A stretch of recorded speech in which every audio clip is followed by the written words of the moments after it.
नमस्ते दर्शकों, India news देख रहे हैं आप और मैं हूं आपके साथ वैभव मिश्रा।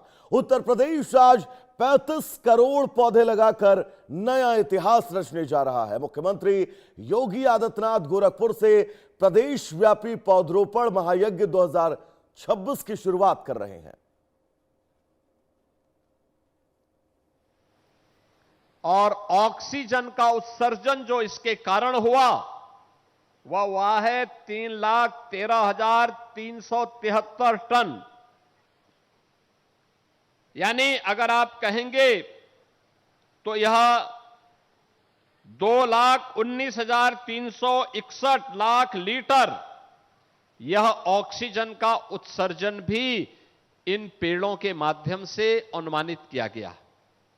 और अगर 9 वर्षों के इन आंकड़ों को हम जोड़ करके देखेंगे तो बहनों और भाइयों, जो वृक्षारोपण के बड़े कार्यक्रम को हम लोगों ने यूपी के अंदर इस दौरान किया और उसके कारण वृक्षारोपण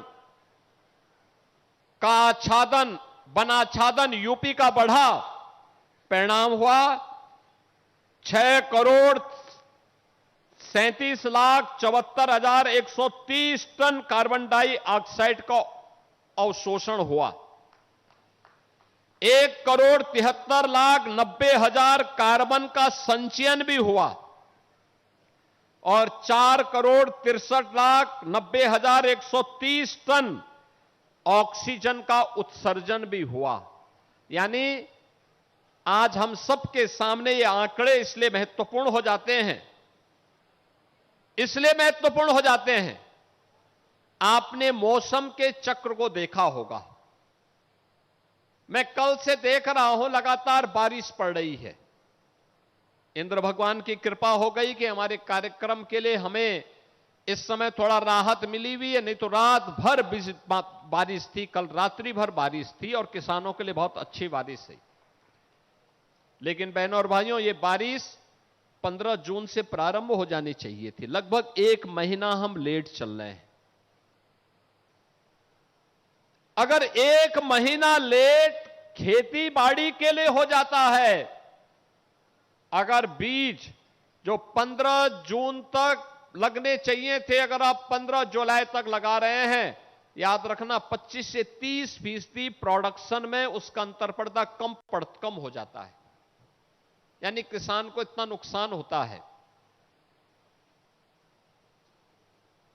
ये जो मौसम चक्र बदला है, पर्यावरण असंतुलन पैदा हो रहा है।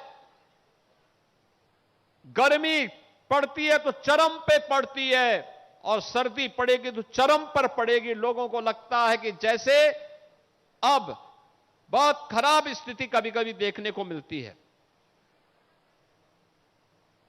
दुनिया के अंदर ग्लोबल वार्मिंग की जो चेतावनियां दी जा रही हैं, आने वाले समय में समुद्र के किनारे बहुत सारे शहर डूबने की स्थिति में हो जाएंगे।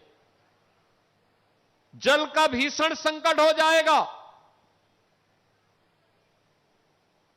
बहुत सारी सिटी ऐसी हो जाती हैं जो सर्दियों में गैस चेंबर जैसी बन जाती हैं। अलर्ट जारी करना पड़ता है कि बुजुर्ग लोग, बीमार लोग और बच्चों को बाहर नहीं निकलना चाहिए, मास्क लगा करके निकलना चाहिए। ये भयावह स्थिति क्यों पैदा हुई? क्योंकि प्रकृति के साथ खिलवाड़ किया गया। अंधाधुंध पेड़ काटे गए, जल का दोहन तो किया गया लेकिन जल संरक्षण के लिए कोई प्रयास नहीं हुआ।